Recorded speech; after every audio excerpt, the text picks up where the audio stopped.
This is episode 21, and we got a very special guest for this episode. But before we get to our special guest, we want to do a quick recap, like we always do, on our most recent episode, which I think to date was probably our most controversial, if we want to say that. But Kurt, what was your thoughts on episode 20? Man, I enjoyed it because, like I said on the episode, I do my research, and I just hope, that before people start posting stuff online, that they do research. That's all. Absolutely. Basically, people just doing their due diligence and making sure that your opinions are formed around facts. You know what I'm saying? If we do that as a world, the world will be a much better place. But I don't want to prolong y'all. We have a special guest, a good brother, a good friend. His name has even come up on the podcast a few times.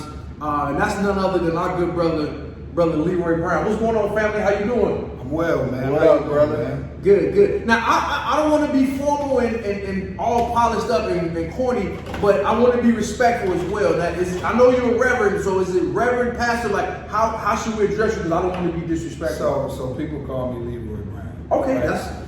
People, before I ever obtained the title of pastor, people was calling me Pastor Brown, Reverend Brown, Minister Brown, right? The Right Reverend Deacon. Right, you know what I mean? Right. So right. You know what I mean? I think sometimes just depending on like what you do, people will identify you by that. There it is. So, Hey man, I can't help but think about was it Jungle Fever, the good Dr. Reverend.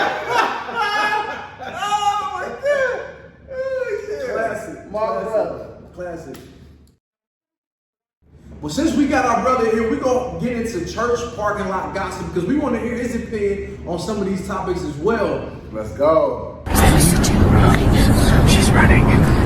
This sister is back in church parking lot gossip again, and I really want to hear Leroy's opinion about this. And this is T.D. Jakes' daughter, and she made a statement. She was at, was it Puffy's Revolt conference or some conference she was at, and she made a statement saying she apologized for church people having to leave church, and she's even encouraging some church people to bypass the church to find God. When you heard her make that statement, because the church went that heavy on social media, when you heard that statement, or even if you haven't heard it, you should heard it now. What does that make you think of, Leroy? Then we'll go to Kurt.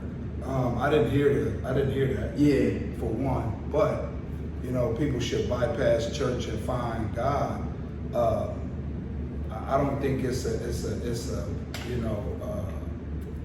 certain way to find God. I believe that God finds you. The scripture said that the Father is the one who draws. You know what I mean? So some of us have experiences where we found God in church, and some of us have experiences where we found God in a jail cell. That's real. Or we found God on a block, or we found God in a very low moment of our lives. So God's not limited to a building or to a space. He operates outside of time, so and space. So just to limit God and say, well, you got to do this to find God. I ain't with none of that. And before I come to you, Kurt, the first thing I thought of, and I love to hear your take based off of my thoughts, when she told people it's okay to bypass the church to find God, the first thing I thought of was like, well, they get mad because she talking about messing up people's money now. And like Leroy so eloquently stated, some people find God whether it's in prison, in a down moment in their life, a loved one may pass away, they find God. So I understood what the sister was saying, and I'm in total support of her for making that statement because I think it was validity to what she was saying. After hearing what both of y'all said, it just amplifies what I was already thinking. Just the fact that you got to say that, right? You know something. Yep. You know what I mean? But yeah, as we say all the time, you messing up the church's money. That's another money for real. Literally. So hopefully people will get off that sister's back, man. It was truth laced in her statement, and like Leroy said, you can find God in a multitude of places. You know what I'm saying? Now, one thing I want to get back to, we talked about Kanye and Limp on our last episode, and I want to go and put him in church parking lot gossip on this one from the standpoint of Kwame Kilpatrick, the former mayor of Detroit. Now, I talked about when he found God in prison, and now is ministering. I follow him, and I love his uplifting words of encouragement, his Bible studies and things that he's doing online. It made me think of Kanye, because when Kanye first became a Christian, his biggest opposition was his own people, was the black church. It wasn't even necessarily white evangelicals, but the black church. Why do we do that, Leroy, a lot of times when a person says, I found God, this is the new path that I'm on? The brother even made an album, Jesus is King, was #1, was uplifting God, was the church choir, what was it called? The Sunday service choir, the different things he was doing. Why do we attack each other in that manner when he was, in my opinion, showing reverence to God and letting people know his newfound, Christianity? Yeah, because of religion. You know what I mean? And sometimes, a lot of times, religion, barricades an individual's focus, and they think it's supposed to be this way. Wow. You know, when I see the Pharisees questioning Jesus about the disciples not washing their hands, or him healing on the Sabbath, right? All of those various different things. It's like you want to dot the I and cross the T, but dotting the I and crossing the T, you are now confining yourself to the box, right? And certain people just have this very dogmatic approach to God and are so religious that, they can't see outside of that perspective. Wow. You know what I'm saying? Wow. Yeah. Same thing for you, Kurt. You know what? I know they better have Miss Jenkins sign in her parking space. I know that. I know that. You better play with that lady. You know what I mean? Add on to what Leroy said. I think, when you get in church and religion, people are just used to things being the way it is. And people, get used to those things and they don't want to change. Yeah. Especially a large part of if a large part of your congregation is older people, then your views, are going to be of those people. And I think a lot of these Southern Baptist people are everything I just spoke about. They're very traditional, and they don't like change. So when you come in and shake things up, something that arises in them, I don't believe it's of God, but it's just something that happens, Can I say something? Yes, please. So it reminds me of the children of Israel in the wilderness. Okay. Right? Talk about it. And they wandered in the wilderness. A 3-day journey became a 40-day journey because of their And Leroy, not to touch your knowledge, most people don't even realize it was a 3-day journey. It turned to 40 years. Like, that's the part of the story that goes missing all the time. But go ahead. Yeah, it ended up 40 years, right? But then we see so many of them die because they didn't let go of that mentality, right? They didn't see the provision that God was making for them, right? And watch this. Only the new or those who were forward focused was able to enter into the promised land.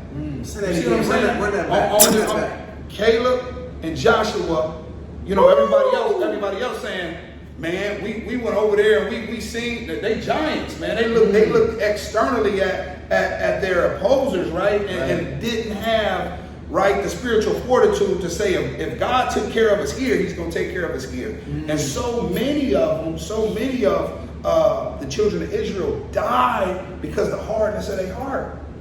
It's kind of like the prodigal son. The son come home after going to strip clubs. You know what I mean? Squandering his inheritance off. Kicking it with prostitutes. Out there living life. You know what I mean? Making it rain in the club. Right. And he comes back. He comes to the end of himself and comes back. And the father was anticipating for his return and ran to him. Right. And where did jealousy take place? Arms. Where did jealousy take place? Jealousy took place in the house. Yep. The older brother was jealous. Right. You know what I mean? Right. I've been here doing this and doing that. But Jesus leaves the 99 for the one. So I just think people need to be careful, man, and look at the patterns in the scriptures versus allowing what the consensus is saying, just jumping on that bandwagon, man. You know what I mean? And before we move out of church parking lot gossip, I think you hit the nail on the head with that because, Yes, sir. and that's why I say a lot of people don't really read the word. As one of the previous episodes, I talked about how, you know, people act like Paul was always Paul and like he wasn't Saul. Like, these people were flawed people. And if we look at them as the example, then we wouldn't treat each other the way we treat and be so harsh with our words and with the way we treat each other. So that concludes this week's episode of Church Parking Lot Gossip. And we want to now transition into a conversation with our brother Brown. Leroy, talk to us about what church looks like in 2022. Because me and Kurt have talked about this a lot this particular season. You're on the ground floor. You're there every Sunday. What does it look like from your perspective here in the year 2022, especially coming out of COVID? So, you know, there had to be a realignment in the church because of COVID, and you know, churches had to have a, you know, social media presence, Right. Or, you know, ability to get the word out when people couldn't actually come to the building. Right. But church looks totally different. Some people we see probably a 35 to 40% decline of attendance, right? But what we also seen is for those who are really bought in, we start seeing more of a commitment from them. You know, the church where I'm currently the care pastor at Hamilton Christian Center, and our goal is to know, share Christ together, right? To know God, you know, to share God and to do that in community. And our main objective is to, you know, meet people when they come in, new people, you know, have them know what our church is about. Right? So we go through a class so they can understand what our beliefs are in regards to our faith.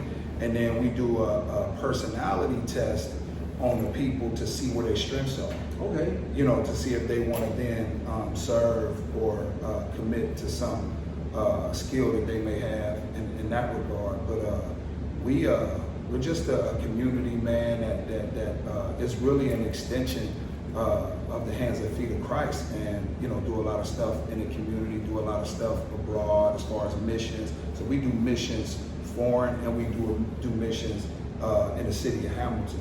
When I'm talking about the missions, I'm talking about we partner with those at the homeless shelter and you know, the single women shelter, the women that have been victims of domestic violence, and we partner with those people. And we also just started this S2 organization where we put feet on all 7th graders to 12th graders in the city of Hamilton on the basketball teams, right? So, and we've had the privilege to be able to put the cleats on the Little League kids that's part of the Booker T. Washington Community Center. And we also just was able to put shoes on those who ran, not track and field, but those who ran cross country, because we noticed the kids was running cross country with basketball shoes on.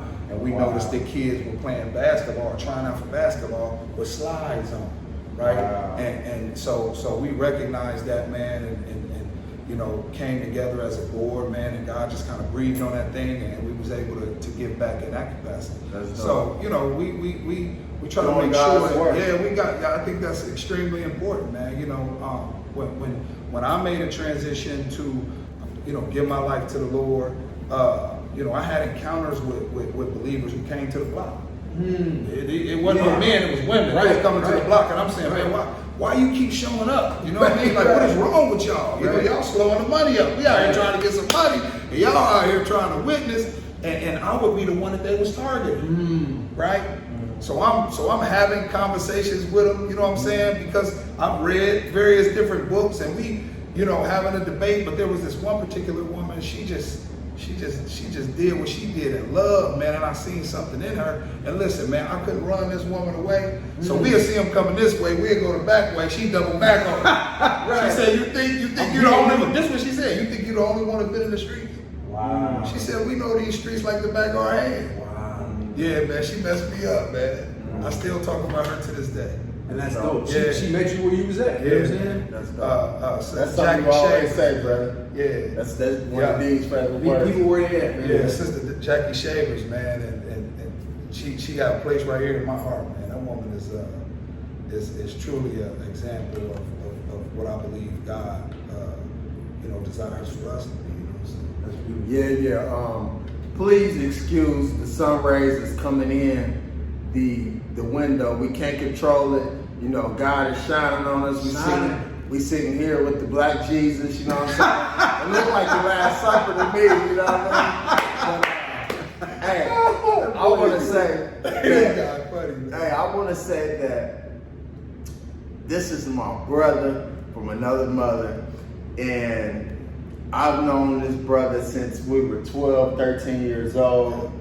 And this is one of my friends that even back then, we had conversations about our emotions, which a lot of men don't even do these days. Yes. So we've always had a very close-knit relationship, and I want to say, man, in the middle of, this church after hours episode, that it's a blessing to have you here, brother. Oh, thank you. Absolutely. And I appreciate it. all the things that you said in these first, 17 minutes have been a blessing to people.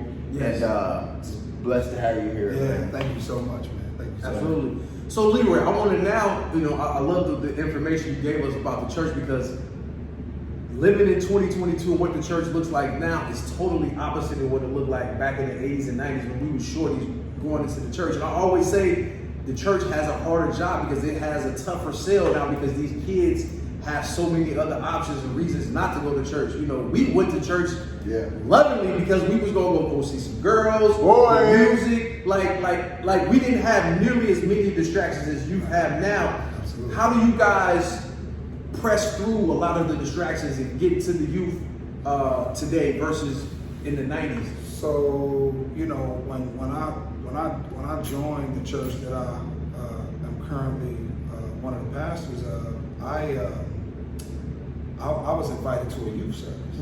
Okay. And the current pastor was the youth pastor, and man, they was running like 200 kids. Wow. Them kids had skateboards, you feel me? Them kids had long hair, ball caps. They allow these young people to be who they are, and I brought my kids, right? Because I knew that at 10, 11, 12, 13, that my kids were going to face something in the long run, that they were going to need a spiritual foundation to be able to escape what opposition that they were going to face, especially, in the black community, man. So that, they were running 200 kids, and, they just were really youth focused, man. That's where our whole focus is, finding a way to get into the schools. So, we had access to get into, the schools and to just, help some of the paraprofessionals, with some of the kids who may have had difficulties. Right. We would just make it a huge point to lock in with them, man, and develop relationships with them, and just invite kids to sit at the lunch table with them and chop it up with them. You know what I'm saying? Because sometimes people have a misconception about somebody that's a Christian. Right. You know what I mean? A lot of times they think you're wearing a suit and a tie. Right. You know what I mean? And I think that God has given us each our personalities, man, so that it looks multicultural. Right. You know what I'm saying? Because I believe that paradise or heaven is going to be multicultural. Yeah. You know what I mean? So how come the church looks a certain way, and our everyday society looks different? Yep. You know what I'm saying? So that was one of the things that we did when it came to the young people, man. Whenever it was holidays, we would have something to combat that holoday. You see what I'm saying? So if it was Halloween, then we had like a harvest fest. Right. You know what I mean? And we bring, some of the rappers from Columbia, your boy Street Pastor, Yavis. We would bring, cats like, who else we bring to the church? I was in a group called Holy Gang back then, and we did some things, and we would just bring different young people in, man, and allow them to minister to the people. You know, God always raises up a messenger that comes from the people. So we took that blueprint, man, and executed it, and it worked well. Yeah, that's dope. Yeah, Sunday is always the most segregated day of the week. Absolutely. Yeah, so that sounds good that the church is multicultural. Yeah. You know, that's the church that everybody should want to go to. For sure. You know, you shouldn't have to walk in somebody's church and everybody look up. You know what I mean? Yeah. You know, and look up and see, act like they're not seeing a ghost, man. Right, That's beautiful. Go ahead, Kurt. I think you have something you want to get into. You know what? Let's go ahead and get into a crew fun story. Crew front story. Let's go. This would have to be around, what, 1994, Leroy? 1995? I took you to the church I belonged to at the time. This is prior to us getting tight. And at the time, my mother, myself, and my sister attended St. Stephen's Baptist Church over in Walnut Hills. Yep. You know, it was dope for me living in Fairfield and going to, you know, St. Stephen's and being around my people, because right there in that area of Walnut Hills, it's very actually diverse. Very. You know, if you can see the church right here. The houses on that street are, you know, historical. They're huge. It's a beautiful, beautiful place. Right. And I had the opportunity to bring Leroy we had a lock-in, and they wanted us to bring more youth.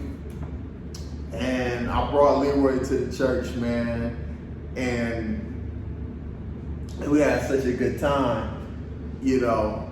But it seemed to always circle back to the girls. You know, we was just that age. Right. And there was this one young lady in particular, man. She's still fine to this day. To this day! You know what I'm saying? I ain't gonna put her name on here, but her brother also went to the church. Yeah. And I remember us being in the church and Leroy asking the girl's brother, like, man, what would you do if me and your sister got together, man? And the brother was like, man, I'll kill you. Do you remember this story? Hey, I don't remember this story. Dude was hot, man, but all we kept doing the whole night at a lock-in was talking about dude's sister, man. So none of us pushed up on her? Nah. Man, I thought that was the story. We wasn't gonna be like Leroy bag. We didn't bag her. I think we were at that age to where we were doing more talking than doing, man. Right. You know, so. Pump faking. Yeah, we was pump faking. No, I remember her sister. Yeah. Hey, you hear that, man? I thought it was gonna be like Brown bagged. All right, back to it. But, you know, that church was a special place in my heart. That's the church where I gave my life to Christ. I remember there was a group of people that would come that was, you know, mentally ill. Prior to that, my grandfather had taught me how to tie a tie, and thankfully he did, because one day I had to tie one of them mentally ill guys' tie, and that was a beautiful thing for me at that age, and it was just a great place at that time, man. And I love St. Stephen's. You can see now it's turned into a non-denominational church. Prior to that, I guess they got into a church for the science, you know, that you see is on the building there. But now it's a non-denominational church, and that's dope, because that area has experienced, obviously, some gentrification.